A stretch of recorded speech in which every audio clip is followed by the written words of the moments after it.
Anomaly scan কৰোঁতে যদি আপোনাৰ ৰিপৰ্টত লিখা থাকে যে ইকোজেনিক বাৱেল চিন, তাৰ মানে আপুনি কি বুজিব?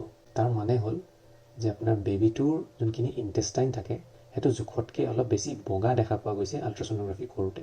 একচুৱেলি ইকোজেনিক বাৱেল যদি দেখা পোৱা যায় এইটো এটা ছফ্ট মাৰ্কাৰ ফৰ ট্ৰাইজমি 21 বুলি ধৰা হয়।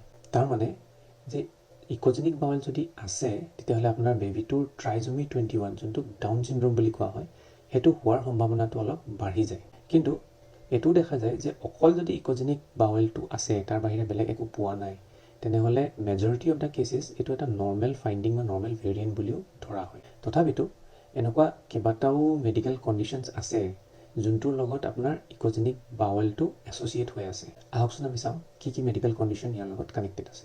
ইণ্ট্ৰা এমনিয়টিক হেমৰেজ, তাৰমানে বেবিটো যেতিয়া মাকৰ পেটত থাকে, ইউট্ৰাছৰ ভিতৰত থাকে, বেবিটোৰ চাৰিওফালে এটা পানী থাকে যোনটোক এমনিয়টিক ফ্লুইড বুলি কোৱা হয়।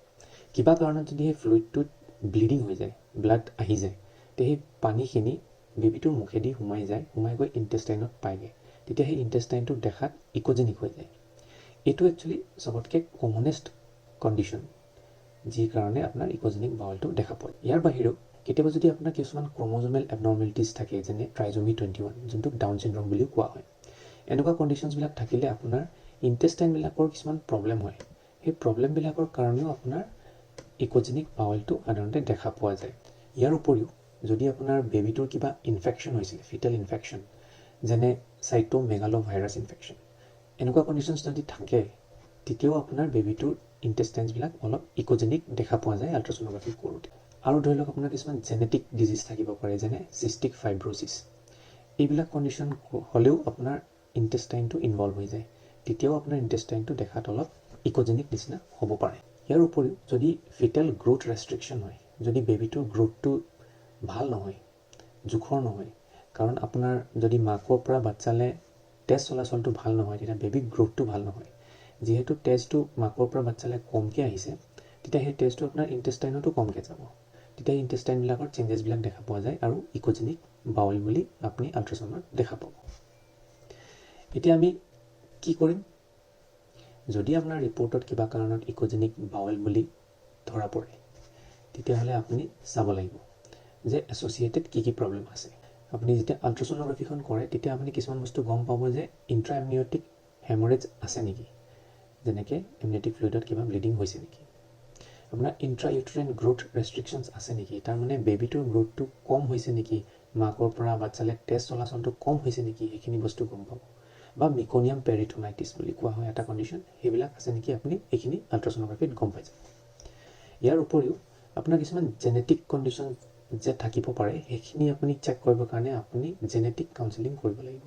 কিছুমান টেষ্ট আছে যেনে এমনিঅ'চিণ্টেচিছ বুলি কয়, আপোনাৰ বাচ্চাটোৰ চাৰিওফালে থকা পানীটো লৈ তাৰ পৰা টেষ্টিং কৰে যে বেবিটোৰ জেনেটিক কিবা প্ৰব্লেম আছে নেকি, ট্ৰাইজমি 21 ডাউন চিনড্ৰম যোনটো হয় এইবিলাক টেষ্টত ধৰা পৰে।